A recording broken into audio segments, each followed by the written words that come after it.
Good evening, everybody, and welcome to Carving It Up Live right here on Twitter, as well as the Carving It Up YouTube channel and the Grid Network YouTube channel. As always, I'm Bryson Carver.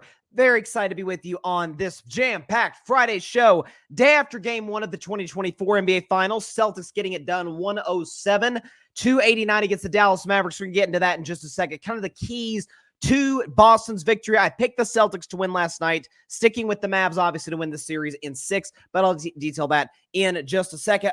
Jayson Tatum, who you guys know I'm a Jayson Tatum fan, had a very odd, very, good on the boards, not terribly efficient offensively, good on the defensive end, kind of an odd, uneven game from Jayson Tatum, which we've seen a number of this season. Discuss that in about 10 to 12 minutes. Also, Kyrie Irving, who going to show some stats, in this segment, but has really struggled in Boston against the Celtics just in general over the past, 2 to 3 seasons. Get into that and why I think Kyrie is going to eventually turn it around in this series, just not in the way a lot of people think he is capable of doing. Get into that. Gilbert Arenas, who on his podcast made not just had a hot take or a crazy take or whatever, but a factually incorrect take that not to go too deep into, but I will go deep into it in the segment just right now, speaks to a larger issue with how we discuss sticking to sports in this regard. But I think a lot of subjects, get into that in about 45 minutes. And at the end of today's show, predictions for Game 2 between the Mavericks and the Celtics in the 2024 NBA Finals. EJ Savage says audio is a little lower than usual, brother. Okay, well, let's see if we can fix that during the show. EJ, I really appreciate you letting me know off the bat. You sure it's not your volume? Let's check this. Here we go. Does that sound a little better? Because this is the little volume button I use up here for the mic. EJ Savage potentially coming up in the clutch for me live on Carving It Up. This is, again, you're doing a live show. Sometimes you're gonna have some weird technical issues, but EJ, let me know, my man, if the audio sounds a little better here on the stream. But assuming that it does, we're gonna get into Boston and Dallas to start the show off. I will say though, I did pick Boston to score 112 points. They actually shorted me there with 107. But as long as I sound good on the audio, then we'll be ready to go. Full miles an hour. Okay, I just turned up my phone, and my phone sounds good on the stream there. So sounds like we're good to go. So let's go and get into the show. But first, Boston wins last night, 107-89 against the Dallas Mavericks. And listen, this was during the NFL season, I have 3 specific games that I really zero in on when it comes to predicting. One is called Bryson's Bleak Bet. One is called If I Were a Betting Man. And the last is Upset of the Week. Upset of the Week, pretty self-explanatory. If I Were a Betting Man is the one game, because I don't bet. But if I did bet, there'd be one game that I absolutely, jump in on that game and bet. Chiefs-Dolphins was my all-time. If I Were a Betting Man during the playoffs a few months ago, that obviously ended up being correct. And this one, Bryson's Bleak Bet. As I always say, it's the one game that I've absolutely zero confidence in predicting. But hey, you got to predict them all. It's the NBA Finals, man. I'm not just going to chicken out of a Game 1 pick just because I don't know what's going to happen. So I picked Boston. My gut told me Boston was going to win. It's Game 1. You don't want to go down 0-1 at home to Luka Doncic, who's playing with hot grease over the last couple of months and has in the NBA playoffs really throughout his career. Certainly this season, no question about it. Boston wins last night. I think, listen, we talk about the Porzingis performance. Kristaps Porzingis, after not playing for 38 days, was fantastic, right? Kristaps Porzingis drops 20 points in 21 minutes, 8 for 13 from the field, 2 for 4 from three-point range. I know, by the way, he decided to chip in and make us a block party. 3 blocks in, I believe it was just the first quarter alone, finished with 3 for the game. Jaylen Brown was really good last night as well. Jaylen Brown dropped 22, was the leading scorer for the Celtics. And it was kind of one of those classic Boston team efforts, right? Locking in the defensive end. Dallas's ice cold shooting from 3. We'll talk about Kyrie a little later in the show. But it was kind of the classic Boston Game 1 win. Kind of collaborative. And what I will say, I got to give credit to one guy in particular who I've been critical of, and I still need to see if he's able to do this over the course of a 7-game series against an opponent that is at least close to, if not on your level, in Dallas. Dallas obviously is the best opponent the Celtics have played throughout the playoffs and the healthiest. Is the fact that when Luka Doncic, so the Celtics go into the locker room, right? The Celtics go into the locker room at halftime. They're up by 21 points. Make sure I get this right. 21 points, right? Luka goes on this personal one-man run, cuts the lead down to 8 midway through the third. It's like, hang on a second. Game one may be one of those that comes down the wire on this big comeback. Reminiscent of what Dallas did all the way back in 2011 in their last finals appearance against Miami. Remember that game 2 in Miami where Dirk and the Mavs made that crazy run and ended up leading to them winning that series in 6? Joe Mazzulla calls the timeout. Deep breath. Luka's going to go on his runs. Luka's one of the best basketball players alive. Deep breath. And 14-0 run for Boston. Got the lead back up to 22. Drew Holiday's locking it down the defensive end. Jaylen Brown doing his thing. And again, Jayson Tatum, who we'll talk about in just a second, contributed, got a lot of offensive rebounds last night, was really active on the boards, but although an inefficient shooting performance. But what I thought was, and the reason I still feel very confident in Dallas winning this series, and I'll throw out a Luka stat that's going to back this up as the show goes on, but I think for Dallas, and again, we talk about the lackluster game 1 record. I think the Dallas Mavericks and their fans should feel good about is Boston, because of their depth, because of they have 3 guys who average 20 points per game this season: Tatum, Brown, Porzingis. You know what? Drew Holiday, who I don't think will be that good offensively in this series because of the load he has to carry defensively, guarding either Luka or Kyrie Irving. Derek White's capable of giving you 20 as well. Is the fact that Boston goes on this crazy run. Porzingis really by himself goes on this crazy run into the first quarter, right? Boston ends up winning the first quarter by 17 points. They won the game by 18 points. So they were a +1 the last 36 minutes of action. So if you're a Dallas fan, you're like, hey, this is our first finals, Luka's first finals. Kyrie hasn't played in this stage in 7 years. Nobody in this team's played in the NBA Finals. Boston played in it 2 years ago. Al Horford's been there, done that. I think Al Horford has the second most career playoff games without winning a championship to to Karl Malone. He actually passed John Stockton recently. Tatum's been there. Brown's been there. And if you're a Dallas fan, you think, okay, once we settled in, Kyrie didn't have a good game, but Luka sort of settled in, made that big run the third quarter. Luka had a solid game last night. None of the other Mavericks showed up offensively consistently. It was basically dead even for the last 36 minutes of the game. Now you could say, well, Boston took their foot off the gas. Okay, with about 4 minutes left and they took their starters out, but Boston was going full speed ahead. Jaylen Brown was getting involved in the passing lanes, as was Drew Holiday. As was Al Horford, who, by the way, on Luka Doncic, this is a shocking stat, ladies and gentlemen, when Al Horford, the oldest player in the series, was guarding Luka Doncic. You know what Luka shot from the field? 1 for 8, 0 for 4 from 3. Al Horford also blocked one of Luka's shots. Now, is that a matchup that I think is going to continue to favor the Boston Celtics? I don't. I just don't. With all due respect to Al Horford, who's been as reliable a player as there is in the NBA for a very long time, that's not a matchup that's going to continuously favor Boston. Again, Luka will make the adjustments. And as I said, coming into game 1, and part of the reason my gut told me Boston was going to win this game is the fact that Luka treats game 1s the way LeBron treats game 1s, but also how Belichick and Brady would treat first quarters in Super Bowls. Remember all those Patriots? Tom and Bill made 9 Super Bowls in 18 years. I think it was 18 years. And you always remember after the first quarter, you're like, gosh, New England can't get much going offensively. Because Bill and Tom knew in their psyche, smart football IQs, guys, it's a long game. Let's not overreact. Let's not get ahead of ourselves. Let's see what looks that the other defensive coordinators throwing at us. Belichick, obviously, running the Patriots defense, what the other offense is throwing at us. We'll adjust on the fly. Certainly we will at halftime. Tom will find a rhythm. The Patriots defense will come up with some big plays in big key situational positions, and we'll win 6 Super Bowls in 9 tries. That's how I think Luka treats game 1s. Now, is that how Dallas treats game 1s? I don't know. Again, under Jason Kidd, they've won 2 game 1s. One of them was actually without Luka. This was Jason Kidd's first playoff game as the Mavs coach. This is 2022 first round against the Utah Jazz. Jalen Brunson, when he was on the Mavs, had a big game, had a really good series a couple of years back. And then the game 1 against the Minnesota Timberwolves, they won. That's it.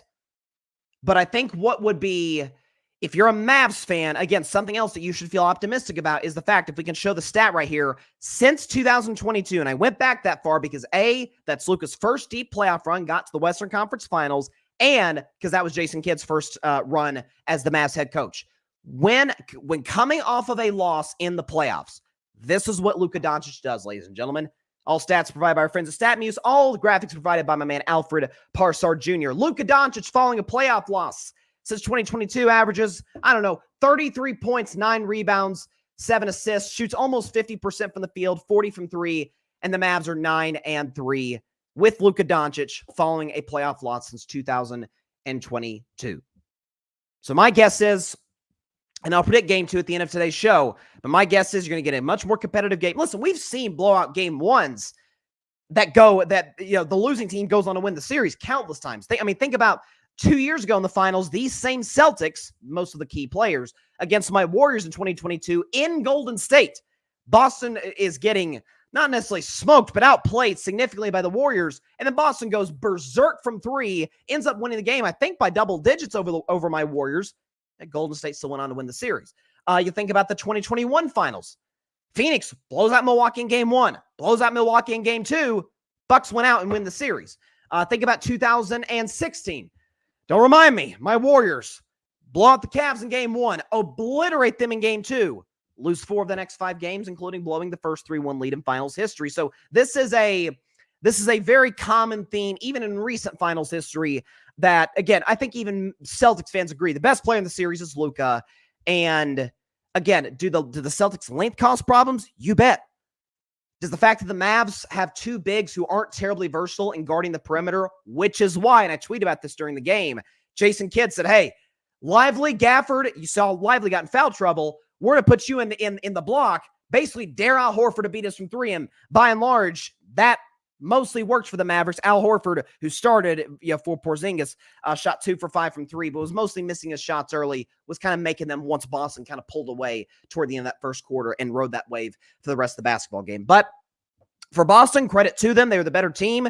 Again, they are viewed as the deeper team, although I did my top 10 players in this series yesterday, which I'm going to clip up and put on YouTube.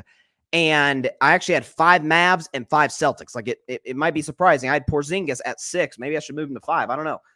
Maybe I should have him over Drew Holiday in this series. He's a big-time performance. So kudos to the Celtics, and I think the Mavs will come out with a much better game plan in game 2. Check the comments.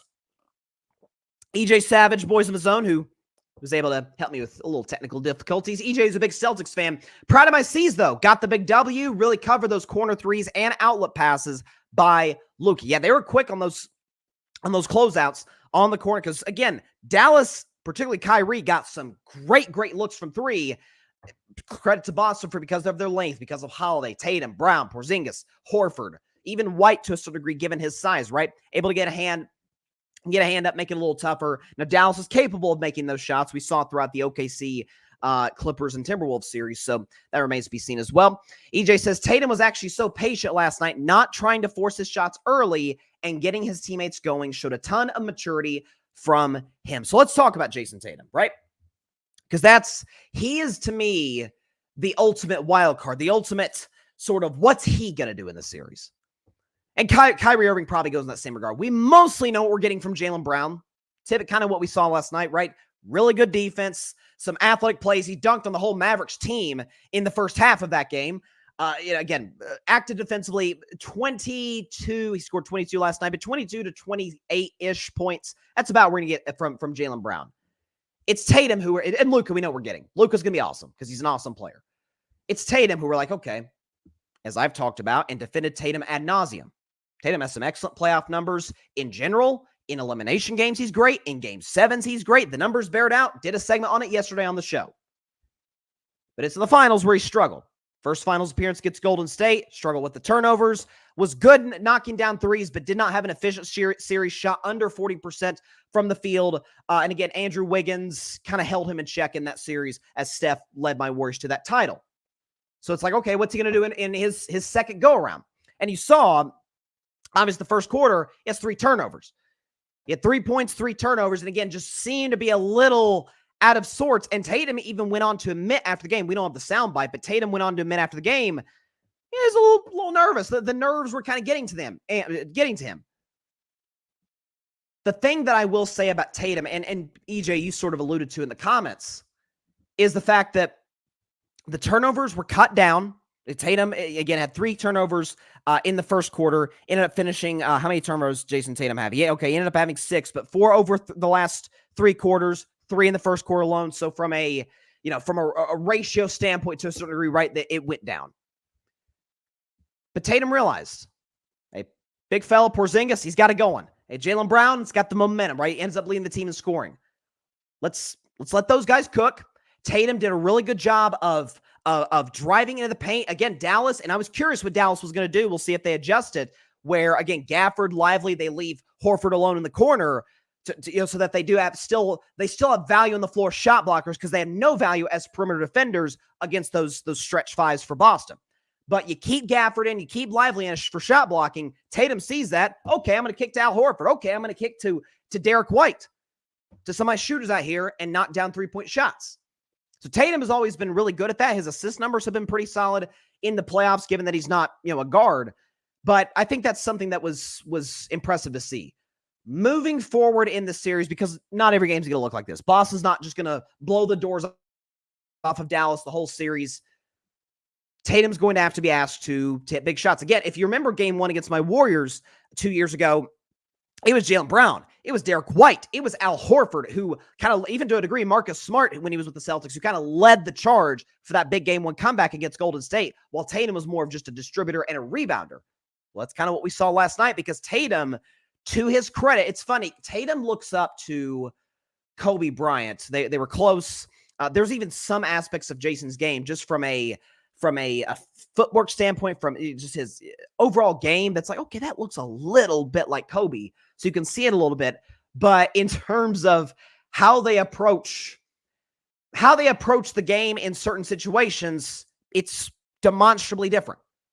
Kobe Bryant is going to go at you all game long. Sure, Sure, he's going to dish to teammates. Most famous pass of Kobe's career was Game 7, 2010 Finals against Boston. Ron Artest hit the dagger shot to get the Lakers their 16th championship.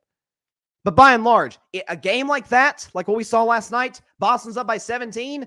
Kobe's like, hey, screw everybody. Let's win by 35. Let's double this thing up.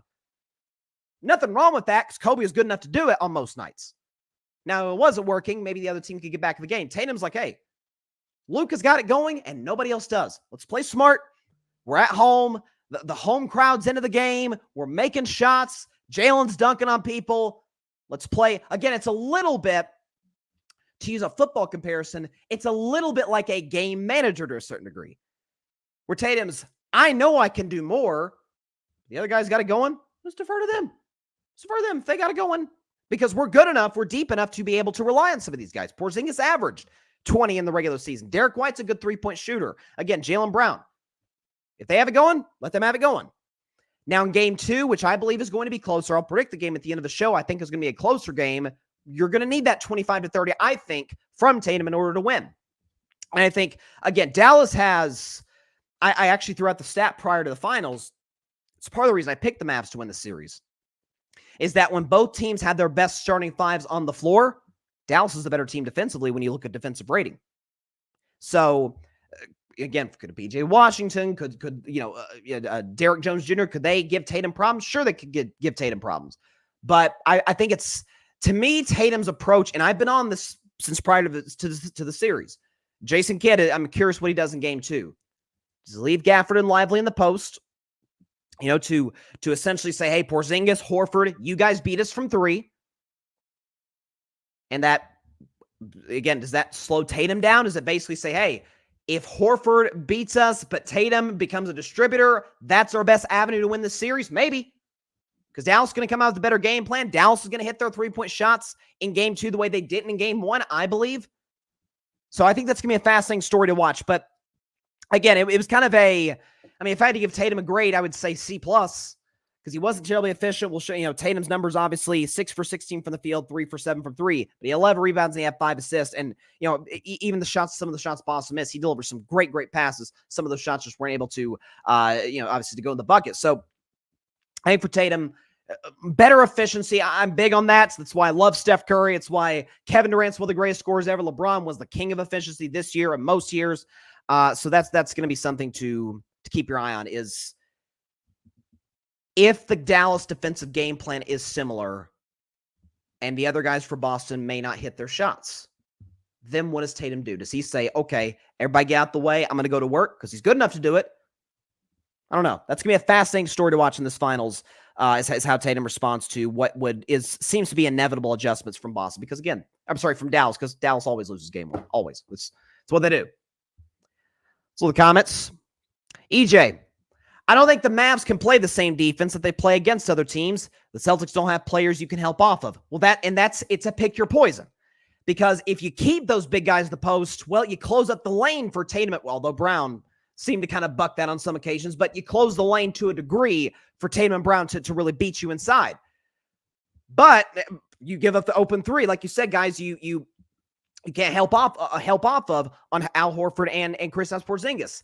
If you do play the 3-point lines, now the lane's wide open for Tatum and Brown to go to work, or for any Celtic of choice, particularly those two, because they do get a lot of their shots, or not as many as one might think. The Celtics shoot a ton of threes. So that's, yeah, and EJ says Celtics are deeper than any team that they've seen. There's no question. Again, Oklahoma City was deep, but they're very young, so you kind of sort of put them off the side. Clippers weren't deep, and Minnesota was deep in terms of guys that could throw on you defensively, but we knew, and I talked about all season long, it's part of the reason I didn't really buy into Minnesota beyond Anthony Edwards, is they're just not good. They were kind of a middle-of-the-pack offensive team in the regular season consistently. Boston, obviously, is the most difficult offensive team that the Mavs have played. But again, you look at their defensive rating when their best starting fives on the floor, it's actually better than Boston. So that's going to be something to keep your eye on for sure. So Tatum, listen, I'm a Tatum fan. I said coming into this series that I think it is a little close-minded to say, hey, if Tatum plays great, wins the finals, I'll view him the exact same way. And if for the Tatum haters, that's for the Tatum lovers. If the Tatum, I'm sorry, that's for the Tatum haters. That if Tatum plays amazing, I'll still view him the same. And for the Tatum lovers, if he plays poorly and doesn't have a good finals against sort of similar to what he did 2 years ago, same opinion of him. It's like, okay, you got to adjust your opinion a little, one way or the other. So I think he'll step it up. I still got Dallas in the series, but I think Tatum will step it up. And again, they didn't have to rely on him in game one. So he followed suit. So I can't fault him for that. All right, transition now to Kyrie Irving. So Kyrie had a rough game one against Boston. He struggled a lot against Boston. We'll get into that in just a second. But Kyrie Irving, 6 for 19 for the field, 0 for 5 from three-point range and only 12 points. And had 3 turnovers in the game, had some very uncharacteristic ones. Kyrie, who is, in my estimation, the greatest ball handler in the history of the game. With respect to my man Steph Curry, who I'm going to talk about later in the show, with respect to Allen Iverson, to Jamal Crossover, Jamal Crawford, Jamal Crossover, obviously. Throw out anybody you want. That guy's got the greatest handle I've ever seen in my life, ever. So that's, that said, for Kyrie, he was dribbling the ball off his foot. He was throwing, bad passes behind. I remember there was one pass where I think it was Derrick Jones Jr. because Kyrie's on the right wing, Derrick Jones Jr. on the opposite side of the floor, and Kyrie throws like a pass backwards that the ball is, I can't really describe in my head, but almost, bouncing in the backcourt on the first bounce on the floor. I mean, it wasn't even close to Derrick Jones. Like, even if Derrick Jones was near half court, obviously you don't want to end up getting a backcourt violation. It's like, whoa, like he seemed rattled. And he has seemed rattled ever since leaving Boston, which he did in free agency in 2019 to go to Brooklyn. He hasn't had a ton of success against the Boston Celtics, certainly in the last 11 games. If we have the stat here, what Kyrie's done against Boston, his old team, the last 11 games, it's not very good. He's averaging 20 points per game, but he's doing it on 41% shooting from the field, 27 from 3. And look at that record, 0-11 in his last 11 games against Boston. Even worse is the playoffs. If you include last night, last 4 playoff games against the Boston Celtics, Kyrie, 14 points per game, 36 from the field. Yikes, 16% from 3. And obviously an 0-4 record, which coincides, of course, with the 0-11 record overall in the last 11 games against Boston. And Kyrie, after the game, was asked about the atmospheres, what you thought you get. Obviously, when Kyrie had the ball, he'd get booed by the Boston crowd. When he was announced in the starting lineups, he was booed by the Boston crowd. And Kyrie had what I thought was kind of an interesting answer. He said that I expect a little more for the Boston crowd. It's like, feels a little bit like projecting. Like, oh, it's not really bothering me. Like, I actually thought it'd be bigger. I don't know if he's trying to egg them on. I don't know what's going on. What I will say is this. So, I think Kyrie's going to play, I don't want to say much better, but better in the series than he played last night. You can't win the series with Kyrie. I know he averaged, I think, less than 20 points per game when the Dallas Mavericks beat the Oklahoma City Thunder. But again, keep in mind, that's a very inexperienced Oklahoma City team. So that's part of the reason I picked Dallas to win that series. So you do have to factor that into the equation. Kyrie's value to me in this series, because he's not prime Kyrie anymore, even though he's had some amazing, particularly against the Timberwolves, some amazing playoff games. Even against the Clippers, I remember the one game where Dallas came all the way back from like 30-plus points down, lost game 4 to the Clippers. Kyrie was amazing in that game. But he's not going to give you that as consistently as he did in his last finals appearance, at least around that age, in 2017. When he was, 24, 25 years old, mid-20s. Now he's into his 30s. Now doesn't quite have the same athleticism. By the way, part of that's injuries. Injuries have factored in for Kyrie. He had the kneecap issue in the 2015 finals that forced him to miss the last 5 games. He's had I think he had a shoulder issue at one point. He's had some knee problems. So that has sapped him of a little bit of his explosiveness, even though he's still a supremely gifted player. To me, Kyrie's value and his worth, and one of the key, if not the key reason I picked Dallas to win this series, is I said that 4 of the 6 games would come down to the wire. There'd be 2 kind of duds. Last night was one of them. 4 games would come down to the wire, because I think there's a lot of matchups that favor both sides that they can expose. That if it comes down to the last 5 minutes of a tight basketball game, I think you would be out of your mind to not go with Luka and Kyrie over Tatum and Brown. Now, I've defended Tatum in clutch situations, given what he's done to Philadelphia in the playoffs, what he did to Milwaukee 2 years ago in the playoffs. Jaylen Brown hit a big clutch shot, obviously, against the Pacers in game 1 of the conference finals. But Luka and Kyrie have more of a reputation, and an earned reputation, of being just better players in the last 5 minutes of a basketball game. That, to me, is where he's going to find his value in this series, is that Luka's going to be Luka. Luka's going to do his thing. Again, Luka's not... If we come out of the series, Boston wins the finals, that won't shock me. If we come out of the series, Boston wins the finals, and we're talking about, man, what a dud from Luka Doncic, that will shock me. I just do not see it happening. If Kyrie can sort of be, I don't want to say an ancillary piece, but kind of a, hey, go get us a bucket every now and then. Kind of enter the fourth quarter with like 16 points, but like say 16 points on 9 shots. Right, something like that, where Kyrie has an efficient 16 to 18-ish going into the fourth quarter. And then if Luka maybe doesn't have the look he wants, hey, let's give the ball to number 11. Let him go to work, because we know he's capable of doing that. And the thing is, again, another reason for me why the Mavericks should be optimistic. Kyrie got some wide open looks last night. Like some of the shots Kyrie hit was like, how does he make that shot? Some of those turnaround fadeaways where he's hitting with 2 Celtics in his face, like he's so good, man. But in the third quarter, if you remember, when Luka goes in that one-man run, cuts the Boston lead down to 8, Kyrie had not 1 but 2 open looks. I think one that would have cut the lead to 8, another would have cut the lead, I think, to 7, if I remember correctly.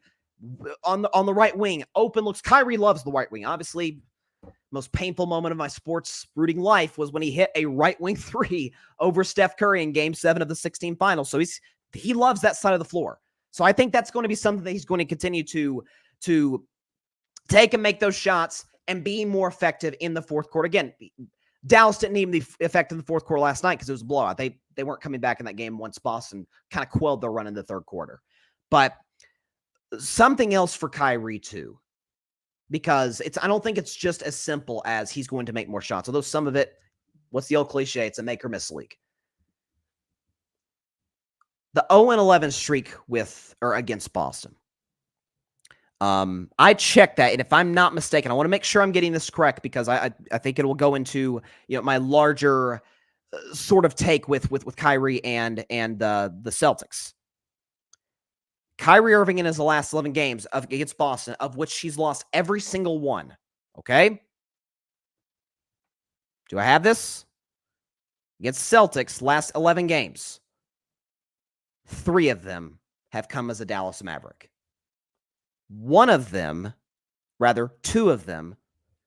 one on March 1st, the other last night, have come in or post-stretch where I said, and part of the reason I bought into Dallas, because I didn't buy Dallas as a contender coming into the season. I literally said coming into the playoffs, I think Denver's the best team. Clearly, I was wrong. I thought Boston was the second best team. I thought Dallas was the third best team. I viewed them that highly.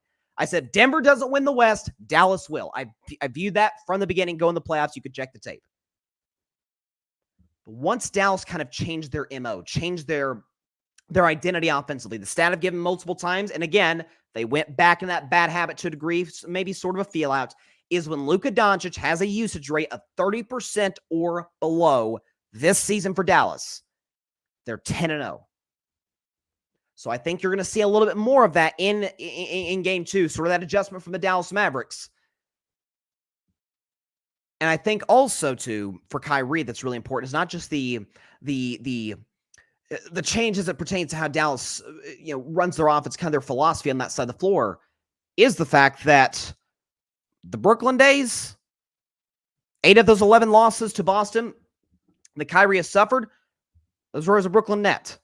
As we know, the height of Kyrie Irving's, whatever you want to call it, controversial days or polarizing days, whatever word you want to use, just about all of that came in Brooklyn.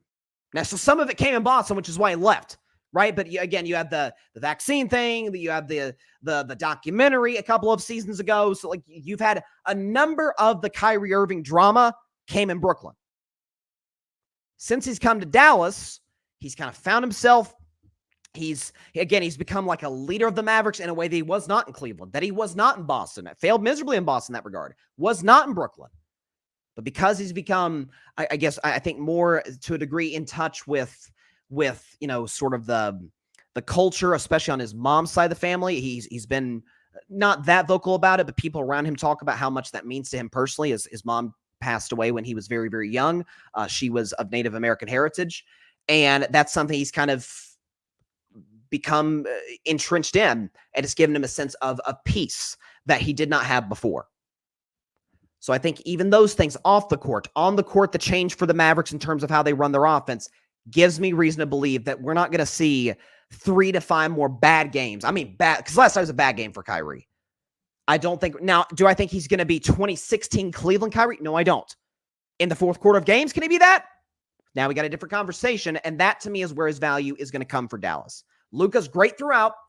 Some of the PJ Washington, Lively Gafford, I'm not sure how much of an impact they'll have in the series, but Derek Jones, guys like that, Hardy, knocking down 3-point shots, Luka do his thing, Kyrie be a plus, a plus on the floor, be good, efficient, and then go berserk in the fourth quarter, particularly in the last 5 minutes. That to me is where his value is going to come from, and that to me is why I think we're going to see a much better sort of demeanor from Kyrie moving forward. And so that's going to be very, very interesting to see. Got some comments here. Nothing but Celtics fans in my comments today, by the way. EJ, key for the Mavs is going to be finding the right amount of defensive assertiveness from Kyrie. Too much, and he's not effective on offense. Too little, and it's hurting the team. Well, yeah, and that's, listen, Kyrie's never, we're not going to mistake him for Tony Allen, of course. That's just not where his values ever come from. But that, you are right in that regard, EJ, where, and I remember doing a segment on Luka, where the Clippers series, Luka was, listen, we can, joke about the Clippers, and there's plenty of jokes to be made at their expense. But Luka was shutting down Paul George, shutting down Kawhi when he was on the floor, and Harden, who was at least decent in the first 4 games of that series. So if you can get, again, Kyrie doesn't have to be a defensive stopper, but if he can be effective, not as Patrick Beverley would inaccurately call Chris Paul, a cone on that side of the floor, you can be good. It's kind of like what I've always said with Steph Curry. Like, Steph has gotten this, for some reason, a reputation like, man, he has a massive liability on defense. It's like, okay, Steph is never going to be an all-defense player ever, ever, ever, even at his peak, ever. But Steph can hold his own on the defensive end of the floor, partly because he's added muscle. About to talk about Steph actually in just a second. Kyrie's kind of a similar. I don't think Kyrie's as strong pound for pound as Steph, but something he can kind of tune into that side of the floor. Because like you said, EJ, put your comment back up. You don't want him to be all in on the defensive end of the floor because you won't get what you would like to get from an offense defensively. That's going to be the key for sure. Boston Sports Summit, Tim Barnard here on the Grace, says Celtics in 3. He's very excited about that. He's very excited. He says, in all honesty, though, Luka is going to get his own, but Kyrie is still dealing with the issues of playing in Boston. He's still the same old Kyrie. That mental clarity he claims to have is a lie. Okay, I disagree with that wholeheartedly. I think you've seen not you, Tim, I'm the general you. I think all of us. I think it is impossible because I have been as critical as anybody of Kyrie Irving. I was really, when the whole documentary situation happened a year and a half ago, I was brutal on the guy. And I was saying, hey man, this guy's career's in jeopardy if these things continue. Not to mention he hadn't had some very good playoff performances post Cleveland. But again, this year you're seeing as little as this sounds, it's funny. I used to play, believe it or not, guys, my athletic career didn't go terribly well. It's the part of the reason I'm sitting. Excuse me, got choked on myself for a second. It's part of the reason I'm sitting in front of you today talking about sports as opposed to playing them. But when I played Little League baseball, and I'm telling you guys this, I think this really does matter. My dad coached me. Had a blast playing Little League baseball. And a lot of times, whether it was me, whether it was one of my teammates, if we were in a funk, in a slump, not playing that well, he would always be the third base coach. Like if we were batting, for example, say we were an 0-2 count or something like that, and step out of the batter's box. Okay, you kind of tense, and he'd say, like, if he was talking to me, hey Bryson, I'd turn over, look at third base, smile, man. He wouldn't say man, but smile. Like it's a game. Like enjoy it. Be in the moment. And I think that does matter. I think that's why Steph is as popular. Obviously, his ability. Come on, which Gilbert Arenas seems to deny. We're going to talk about that in just a second. We are going to talk about that in just a second. Got to defend my guy. But I think that's what draws so many people into Steph is he has this almost boyish, joy that he plays with on the floor that is like, wow, that guy is having a blast out there. Simone Biles in gymnastics is the same. Like Simone Biles has a which she's the greatest gymnast, maybe the greatest Olympian of all time, certainly the greatest gymnast. And you see it from her. You see it from, again, there's nothing wrong with being a, kind of a cold-blooded assassin. Even they smile from time to time. But I say all that to say that with Kyrie, I've seen that far, far, far more often now than I'd seen, honestly, since the Cleveland days. And that's not, by the way, that's not to excuse some of the off-court behavior, some of the leadership issues in Boston, some of the wedges he created in the locker room. But that's why I say the mental clarity, I think it's undeniable out there. Kyrie is not, check the stats. Kyrie has not played this well in the playoffs since his teammate was LeBron James. He has not. It's part of the reason LeBron said on the podcast with JJ Redick, he's like, gosh darn it, man, I'm kind of pissed that he's doing what he's doing in Dallas. Like, man, we could have kept him in Cleveland, or LeBron's like, hey, would have been nice to have him in LA. So we have not seen this level of play. And again, it's not to go into a deeper conversation, but I have talked about this before with other athletes that if this isn't right, ahead, above the shoulders, if that's not in good shape, yeah, you're just not going to be your best self on the floor. And so the fact that Kyrie has been able to come back from that, whatever that is, I don't know if it's anything in his personal life, again, beyond the things that I detailed earlier, the fact that he's moved on from that seems to be, a testament to his ability and whether it's the people in his life, therapy. I'm not sure what this, situation is for him in his personal life, but he's been able to come back from that and be a new version of himself. Kudos. I think it speaks to his emotional maturity. All right. So table finals talk for a moment. I'll predict game 2 at the end of the show. So This is going to be deep is the wrong word to use, but a look at a flaw of how we talk, we talk about sports and how there's a flaw in it that I think is, I've touched on it at times of the show. I'm going to go all in on it today. That infiltrates itself into other conversations we have. I mean, on any topic. I'm not just talking like sports, political. I mean, any topic. It could be anything. So Gilbert Arenas has a podcast, very popular podcast. And obviously Gil played in the NBA for a while, was a good player. And he was talking about, him and some of his co-hosts were talking about Allen Iverson. And by the way, AI's birthday today. So full disclosure, today is not, I am in no way, because I'm a huge AI fan. I'm not going to, this segment is not going to be, Allen Iverson overrated. None of that. AI was that dude, man. That dude. Happy birthday, AI. But he was saying, hey, AI, Steph, because he had one of his co-hosts that was saying, hey, come on, man. You see the attention Steph gets on the floor? And Gilbert Arenas was adamant. You know, the difference between those two, because of AI's speed, and AI had incredible speed, by the way, AI commanded quadruple teams. Steph doesn't command quadruple teams. Are you out of your mind? I apologize for those that are listening to the podcast as opposed to watching it. We can show you why Gilbert is objectively incorrect. That's 1, 2, 3, 4. That is by definition a quadruple team on Mr. Steph Curry. Let's see. Do we have anything else? That looks like a triple team by the Toronto Raptors onto Steph Curry. That looks like a triple team on Steph Curry. That's 3 Portland Trailblazers. Remember this play, guys? Remember where Steph dribbled all around the Clippers and made that crazy 3 in his MVP season? That's 1, 2, 3 Clippers. Yep, that's 3. How about this one? That's against the Cavs. Looks like Jordan Clarkson, Kyle Korver, and Larry Nance Jr. That's 3 Cleveland defenders. How about this one? That is 1, 2, 3 Raptors defenders. Siakam, Gasol, and Kyle Lowry. Do we have any more? Oh, it looks like we do. That is 1, 2, 3, 4. That's a quadruple team that Gilbert Arenas says doesn't exist for Steph Curry. That's 4 Oklahoma City Thunder on Steph. Let's look at this one. That is 1, 2, 3 Memphis Grizzlies, literally sandwiching Steph Curry, literally sandwiching him, in threes as he's trying to make a layup. That's a quadruple team as well. That looks like it is Kawhi Leonard, Nick Batum, and Paul George defending him.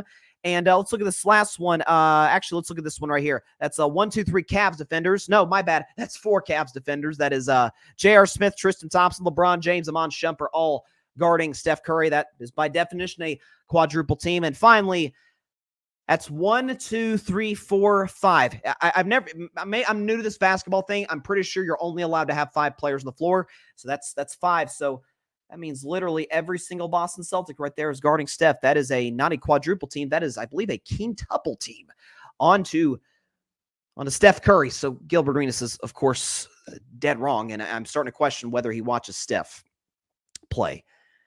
But this goes to, so Gilbert Arenas is a very popular podcast. Gilbert Arenas, I imagine, prides himself as a guy who keeps it real, shoots the you-know-what, discussing basketball. And there are certain, I imagine Gilbert Arenas is a guy who wants to be taken seriously, taken credibly as a basketball analyst. Who the heck doesn't want to be taken seriously in their field? Of course, the last thing you want to have is to walk into a room with your peers or with people who are seeking advice from you or in a position to at least, and be like, oh gosh, here's this guy. Oh boy. Respect is one of the most valuable things a person can possibly attain in life. And credibility certainly isn't far behind. I'd argue credibility falls under the respect umbrella. I genuinely, I say this as honestly as I can. I cannot from here on out take Gilbert Arenas seriously when it comes to analyzing basketball. It's not that he was wrong. I'm wrong. Many of us are wrong. We all are, I guess. It's the fact that despite overwhelming evidence, as I just detailed right here. He was adamantly wrong. So think about this. Overwhelming evidence to the contrary of what his opinion is, and he's adamant, no, this is true. It's like, dude, no, it isn't. It's just objectively false. And it kind of goes to something, yeah, we see it in politics, but we see it in every discussion, in any subject. If you want to maintain credibility, you can have a different opinion from somebody. There's nothing wrong with that. But it's okay with having a different opinion from somebody. It's preferable you have some facts on your side to back it up, right? But there's some opinions that if you want to maintain credibility, you are allowed to have. So I talked about Monday's show with the Trump thing. We'll relitigate that. It's on YouTube. You can check it out for yourselves if you want. But I have studied presidential history longer than I've been a fan of professional and college sports. That's the God's honest truth. I dig that stuff up, eat that stuff up. But if I came on this show, on somebody else's show, if I had just a regular, average, everyday discussion with somebody and they were talking about presidents, they said, hey, Bryson, who do you think is the greatest president in American history? I said, you know what? You're not going to believe this. Calvin Coolidge. Now, that guy, if you really look at it, is the greatest president in the history of America. Now, Calvin Coolidge wasn't a bad president. I don't think he was a great president. He was fine. He was okay. I should never be taken seriously to discuss presidents ever again. Like, to me, it's an obvious two-way battle. It's Lincoln or Washington. So it is. You can throw in maybe a Jefferson, either of the Roosevelts. I guess my good buddy Isaac Lawson, when we did a series literally on U.S. presidents, had, I think, Dwight D. Eisenhower like into the top 3 or 4. So, like, there are cases, slim ones, but cases you can make for some of these individuals. But some, it's like, no, they just weren't. It's just not true.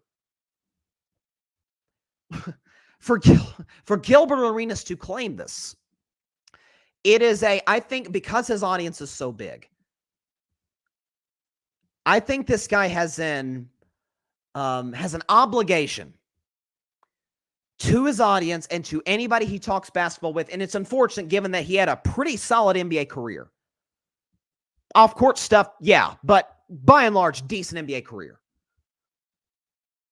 I think he has an obligation to say to the audience, when you listen to my basketball analysis, understand that a portion of it comes from a universe, from a reality that the rest of you guys don't reside in. It's okay to have differing opinions. By the way, listen, my show is not a debate show. It's usually just me. Sometimes I'll have a guest on to talk about whatever's going on in sports, but it's usually just me. I would love to be a part of a debate show, right? Like that's something that I enjoy doing. Like, healthy, good conversation about basically anything that I am moderately interested in. Certainly sports would be pretty darn high on that list.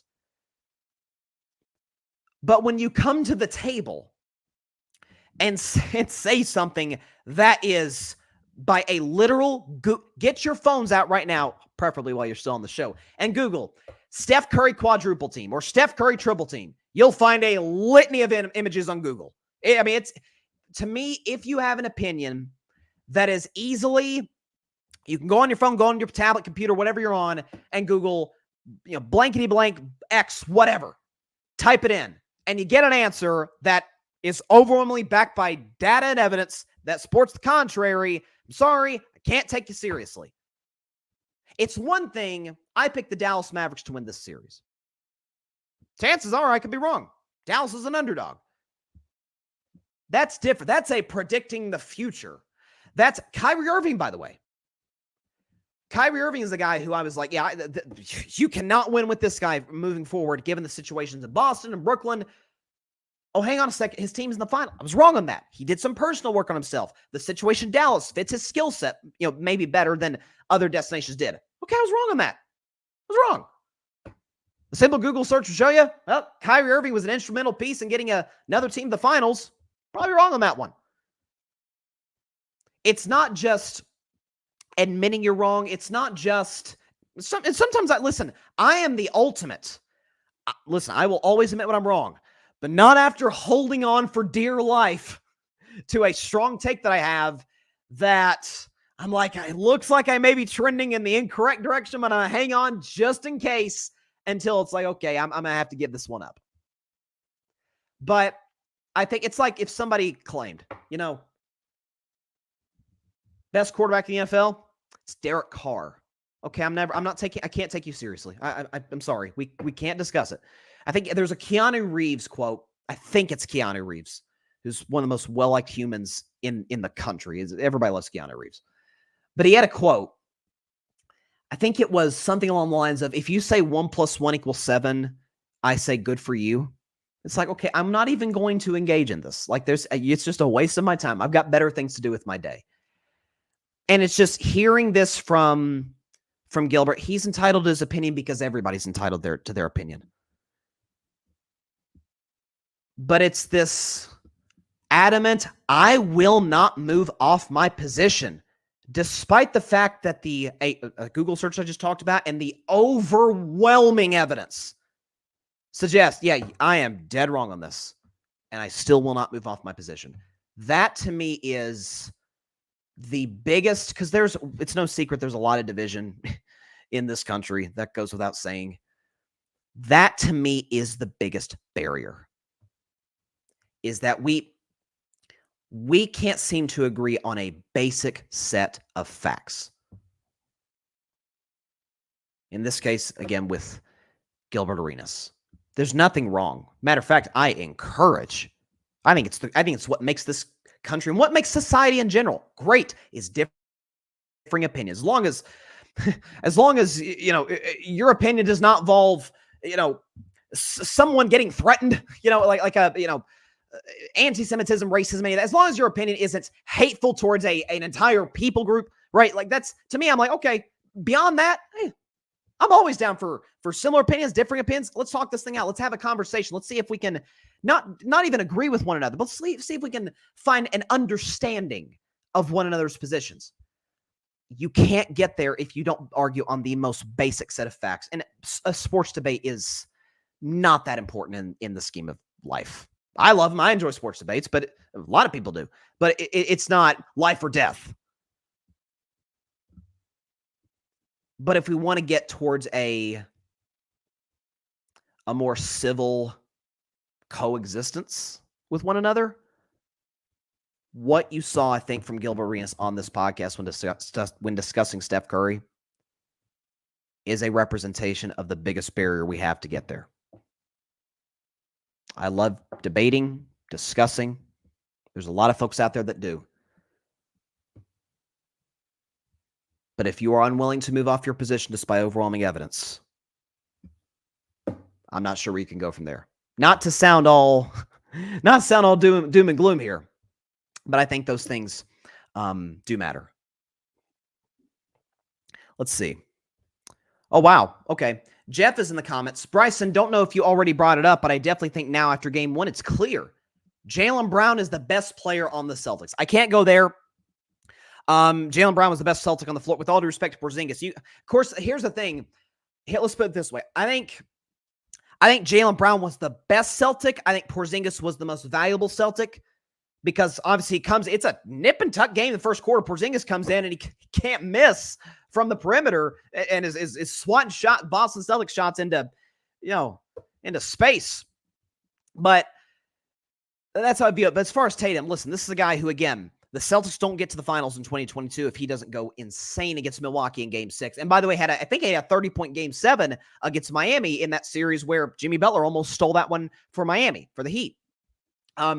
Jayson Tatum, the Celtics don't advance past Philadelphia, don't get past the second round last year. What would have been a massive disappointment if Tatum doesn't go crazy in the fourth quarter of Game 6 and go for 50 in Game 7. So, and I like Jaylen Brown a lot. I think Jaylen Brown is, if the Celtics win this finals, man, it's going to be hard to not put Jaylen Brown amongst the top 15. I can't put him top 10. That's too high. But top 15 players in the NBA, especially with the Eastern Conference Finals trophy, I cannot go there on better than Tatum. He's got 3 straight first-team All-NBA awards. Only Luka's in recent years. I think only Luka, Jokic, and Giannis have done. I could be wrong on that. I'm almost certain that's the list of guys who have done it consecutively since 2022. It's those guys. So I respect that. I can't go there. Tim, what's your take on John Henry's comments? I did not see John Henry's comments. John Henry, the owner of the Red Sox, who Tim and I are both massive fans of. I did not see the John Henry comments. If you can fill me in, Tim, in the comments, or if I can look it on my phone, I apologize for missing that. Because if there's one thing I know about John Henry, it's the guy is, to be as wealthy as he is, man, he is cheap. That guy does not like, for whatever reason these days, spending money on big-time free agents. Let's see what John Henry's got to say. I can't believe I missed this. All right, okay, this is from the Boston Globe. This is John Henry, and I just get a Boston Globe pop-up to pay for a subscription. Okay. It says, Boston owner, this is from Sporting News MSN. I assume a somewhat reliable source. Red Sox owner says he's not selling the team and attacks fan expectations. And now it is taking me to an ad. This is really frustrating, and this is what drives me crazy about the internet sometimes, man, is these freaking subscriptions that pop up in your face. Like, dude, I just want to read what the guy said. Let's see if this will work. Okay, because I was so busy prepping for the show today, I did not catch this. Okay. So this is an email interview from I hope I'm saying her name correctly, Sarah Germano of the Financial Times. He said, quote, because fans expect championships almost annually, they easily become frustrated and are not going to buy into what the odds actually are. 1 in 20 or 1 in 30.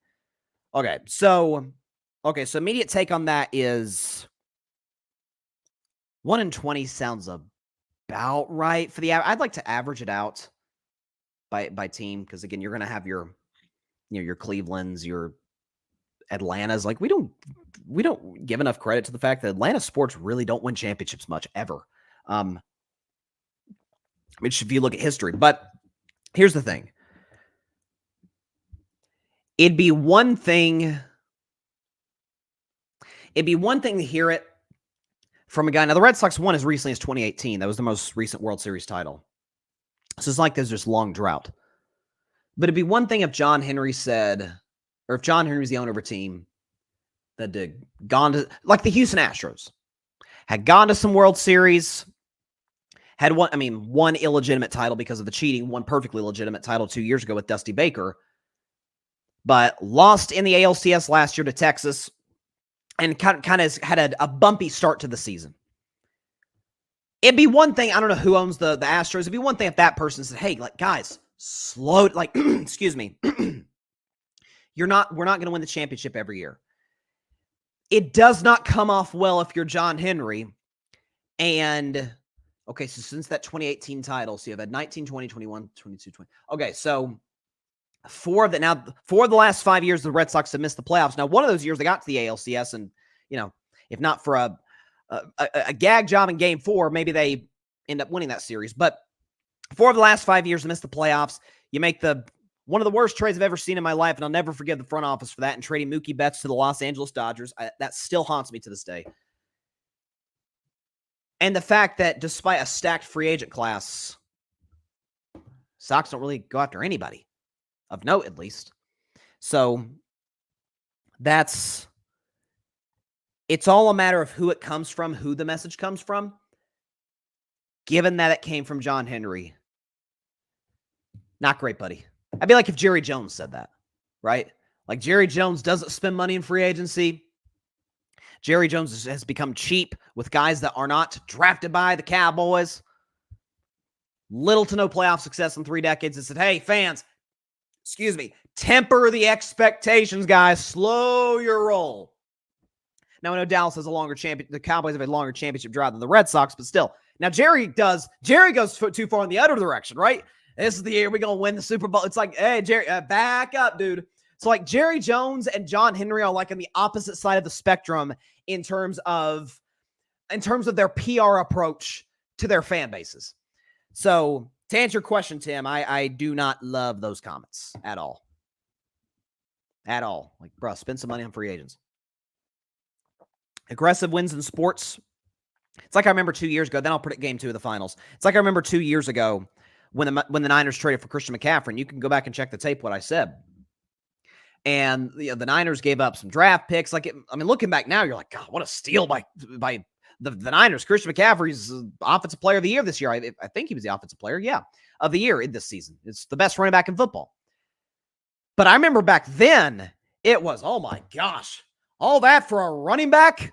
Oh man, it says the Panthers won this trade. I'm like, okay, first of all, and I certainly say this now, any trade where David Tepper's involved, you probably win the trade. That's just, ask the Chicago Bears. Do business with the Carolina Panthers. You will usually come out on top there. But I remember that trade happened with the Niners and McCaffrey's brought in, and it was like, I don't know, man. I'm like, are you freaking kidding me? If he stays healthy, with Kyle Shanahan makes no-name running backs viable.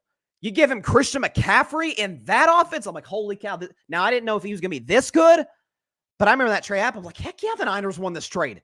They were aggressive. They went out and got a great player, and if he stays healthy, he's going to reward them, and he has.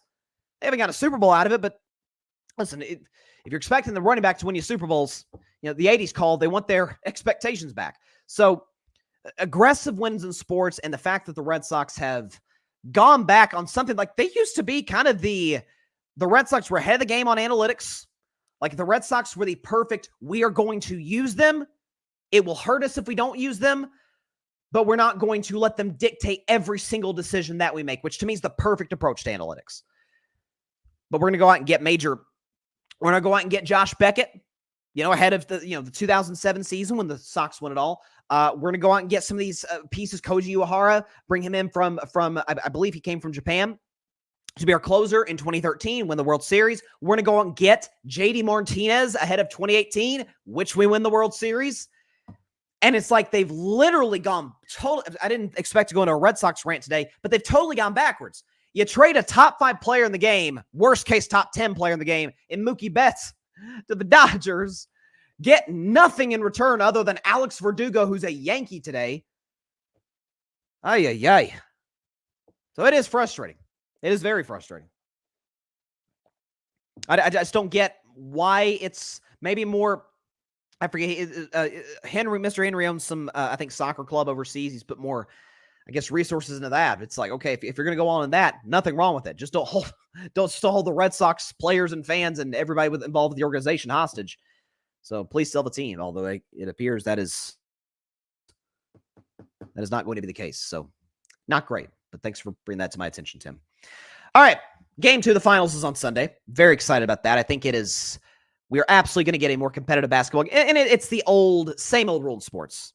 Even if a team has the advantage in a 7-game series, they do what they're supposed to, win Game 1 at home. Shockingly, I haven't seen that much overreaction, which I predicted there would be at the end of yesterday's show. I said, regardless of what happens, there's going to be a huge overreaction tomorrow. I actually haven't seen that, which in that regard, kudos to the media somewhat. But almost always we get a team gets embarrassed, especially with Dallas. This is their first finals appearance for everybody in the team except for Kyrie Irving. And obviously Jason Kidd played in it, but he's never coached in it. And we get a much tighter game. Tight up things are going on right now. The more intense one because 2024 NBA Finals, Dallas Mavericks, Boston Celtics. So this is for Dallas. They are 7.5-point underdogs. They were 6.5-point underdogs in Game 1. I put this as Bryson's bleak bet. I said I think this because I'm big on Dallas winning this series, but I'm like, you know what? My gut tells me Boston's going to win. This is the feel-out game for Luka. The Mavs never win Game 1. The Celtics always win Game 1. But if we could show you the stats, we don't have a graphic for this, but I have this on my phone. Okay, this postseason in Game 1, the Dallas Mavericks are 1-3. The Celtics are 4-0. In Game 2s, the Mavs 3-0. The Celtics 1-2. If you look at those 2 losses for Boston, first one is to a Jimmy Butler-less Miami Heat team that just goes berserk from 3. Boston's not able to kind of counter that. They lose that game to the Heat. In the second series against the Cavs, this is before Donovan Mitchell went down, Cleveland walks into Boston and dog walks them. I mean, it's not even close. The physicality seemed to bother the Celtics. Tatum didn't have a very good game. Neither did Brown. It was just a messy game for the Celtics at home, where they've been slightly above average since 2022. Dallas, on the other hand, has been tremendous on the road. So Luka's going to be Luka in game 1, or game 2. Luka's going to be great. He may have one lesser than Luka, if you will. I don't want to get that hashtag or anything, but lesser than Luka performance at some point in the series where some of the other guys for Dallas will need to step up. Shaquille O'Neal would call them the others. But if you look at the Dallas Mavericks, who started out shooting pretty well from three-point range, they cooled off significantly, only shot 26, if you round up 26% from three. You got PJ Washington, who's the corner three master, 0 for 3. Derrick Jones Jr. hit one to start, only took another one and missed the rest of the game. Kyrie Irving 0 for 5. Even Luka wasn't great, 4 for 12. So I think you have a very good chance of seeing the Mavericks kind of course correct. They've been a good three-point shooting team this whole playoff run. For Boston, you're going to see more out of Jayson Tatum because more is going to be asked of Jayson Tatum. It's like I defended him to start the show to say, Brown's got to. Jayson Tatum took the game manager type of role. If we think about quarterbacks like a Brock Purdy, for example, Tatum's better at his sport than Purdy is at his. We don't have to get in that discussion today. But Tatum sees, hey, a big fella Porzingis. Don't get in the way of that, man. Don't stop that wave. He is rolling on both ends of the floor. They won the first quarter by 17, which helped us win the game. Jaylen Brown's getting involved in the passing lanes, is dunking over everybody on the Dallas Mavericks, okay? We got some of the other pieces for Boston, knocking down three-point shots consistently. I'm going to look for my shot from time to time, but I'm mostly going to distribute, and I'm going to be very active on the glass. I mean, Jayson Tatum, not trying to be blasphemous here, but he was looking like Dennis Rodman getting in there, grabbing the boards and creating second opportunities for the Celtics. I think you'll see. Tatum's been a great rebounder, by the way, this whole playoff run, so that, you expect to continue throughout the finals. Because this will be a closer game, I don't think Porzingis is going to score 20 in 21 minutes. I don't see that coming. He'll be good in this series. I don't see that coming. Jaylen Brown should have a solid outing, but Derek White step up. Does Al Horford do the Dallas Mavericks in their game plan of essentially letting Horford beat them? Sometimes it can get in guys' heads from time to time, even veteran players like Al Horford. What I see happening is Luka, not to this degree, but at least similar to it, approaches the start of this game, the first quarter of this game, like he approached Game 5 against the Timberwolves. Remember when Minnesota won that Game 4 in Dallas? It was a close game. It was tight. And then Luka goes insane in the first quarter against the Timberwolves. I think he scored like 20 points in the first 10 minutes of the game. Went insane. And Kyrie followed suit the rest of the game. I don't know if Luka's going to drop 20 in the first quarter. I'd say Luka gives you about 12 to 15 points in the first quarter. Gives Dallas hey, we're good. You count on your best player to kind of lead the charge. Boston makes their runs, gets back in the game throughout. We go in the fourth quarter. It's tight. And Luka Doncic and Kyrie Irving, what they will do in 4 of the 6 basketball games, obviously I have them winning the series in 6, but 4 of the 6 games, in my opinion, will be close. I think Boston was going to have their blowout. Dallas is going to have a blowout of their own in the series. Again, outside of Indiana, Celtics have been blown out in their other first round series, or first and second round series twice, or once apiece, obviously in those rounds against the Heat and the Cavs. Boston got their blowout done last night. Dallas at some point will have their blowout win. Every other game will be tight. And in 3 of those 4 matchups, I'm going to roll with 2 of the best closers in the NBA, Luka Doncic, Kyrie Irving, to get the job done. I think you'll see Luka Doncic's usage rate was 39%, as I give him the stat multiple times throughout the playoffs. When the Mavs and Luka Doncic, Luka Doncic has a usage rate 30% or below, Dallas is 10-0, and Luka still puts up excellent numbers, and the other guys obviously on Dallas step up. You'll see, I think, a similar defensive effort. Again, Boston, as great as they were, only scored 107 points. I think you'll see a similar intensity from Dallas. They'll knock down the three-point shots, and Luka Doncic and Kyrie Irving will close the deal, get the job done. In honor of this being sort of the NFL, my NFL prediction approach to these finals with upset of the week, if I were a bet man, and Bryson's bleak bet. Bryson's bleak bet was last night. Ended up getting it correct. It would have been a bleak bet, but it would have been a correct one. I'm going to go with the upset of the day, I guess. Give me the Dallas Mavericks. 110-108 to beat the Boston Celtics, despite being 7.5-point underdogs. I would certainly take Dallas and the points in this game. You're going to see this is a tale as old as time in the NBA, where when a team gets embarrassed, even a significantly lesser talented team, which Dallas is not, to Boston, they're going to come out with a better effort, more sense of urgency. You don't want to go down 2-0, although Luka has overcome that deficit before in the playoffs. You're not gonna have to want to face that type of situation.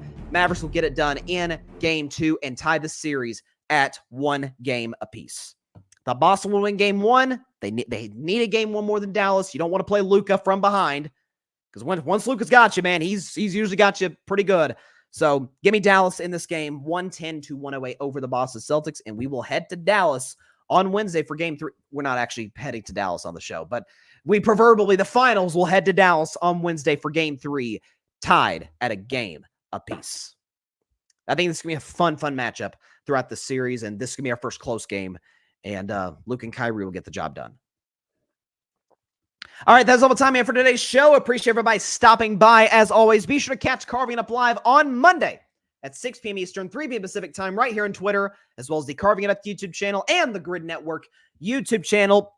Of course, be sure to like, share, comment, and please take 2 seconds out of your day. Hit that big red subscribe button down there. Helps the channel grow exponentially. Trying to get to 5,000 subscribers. The push began earlier this week. We're trying to get to 5,000. So if you have subscribed, thank you so much. Please tell your friends about it, your family about it, everybody you know about Carving Up Live to subscribe to the channel. Just please do not tell your sleeping cat about it. It's not a good decision. Trust me, I've done that. It didn't end well. I love Nealon though. He's not as mean as I'm making him out to be. He's a good cat. If you have subscribed or have not subscribed, hey, just takes a couple seconds. If you're on YouTube, hit the big red button down there and boom, you're part of the Carving Up family. Just as importantly, be sure to go subscribe to the Grid Network. That is GRYD, the Grid Podcast Network, right here on YouTube, as well as any and everywhere you get your favorite podcasts, be it Apple Podcasts, Spotify, iHeartRadio, Google Podcasts, any and everywhere that you get your favorite podcasts. You can find us on the Grid Network, where we dare to be different. Great content over there. We'll see you on Monday's show after game 2. I may do like I did this last year after game 2 between the Heat and the Nuggets, which ended up being kind of a snoozer of a series outside of games 2 and 5. But I may do like an IG live stream, because it'll only be like 10:30, 10:45 at night, so it won't be crazy late to do a live reaction. So maybe on IG. So keep a lookout for that after the game. But should be a fun one. Put the graphic up again. I got Dallas 110 over Dallas over the Celtics 110-108. Luka Doncic, Kyrie Irving get it done the fourth quarter, and Luka sets the tone early. Watch for that. Luka goes into one of those hot streaks, a little bit like we saw in the third quarter last night, and certainly like we saw against the Timberwolves in game 5 in the first quarter, to set the tone, settle the Mavs in, and then we got ourselves a fun basketball game for 2.5 hours. So I will see you guys on Monday. Please be sure to stay safe out there. Please be sure to take care of your physical as well as your mental health. And please be sure to contact your local state representatives and senators to demand change for gun violence in America, no matter where you lean, right, left, center. This is an issue that impacts every single one of us every single day in this country. And no matter what someone on either side of the aisle, some on one side of the aisle says it's not a problem, some on the other side says there's only one fix to the problem. Both are lies. Both are absolutely untrue. It's a massive problem that requires a number of detailed solutions to solve it. I am wearing my WNBA hoodie today. It's not just to celebrate support the WNBA, which obviously I'm doing, but just as much so, if not more so, it's an orange hoodie, which is an ode to those who have passed away because of gun violence, and a call out to those who are in positions to change laws to put us in better position to be safer in this country from said violence from happening. And so definitely keeping those people in my thoughts and prayers today. And let's call our local state representatives and senators to get this fixed, because it's something that really is really passionate about. All right. See you guys on Monday. I think we are in for a great game 2. Mavs 110, Celtics 108. Definitely give me Mavs plus 7.5. I feel very good about that. Not if I were a bet man, good, but very good about that. See ya then. Stay safe out there. God bless y'all. Peace out. Come on, go get him, Luka. Thanks so much for watching the show on YouTube, and be sure to go click that big red subscribe button and check out the other clips and full shows from Carving It Up Live, as well as our other incredible content creators here on the Grid Network.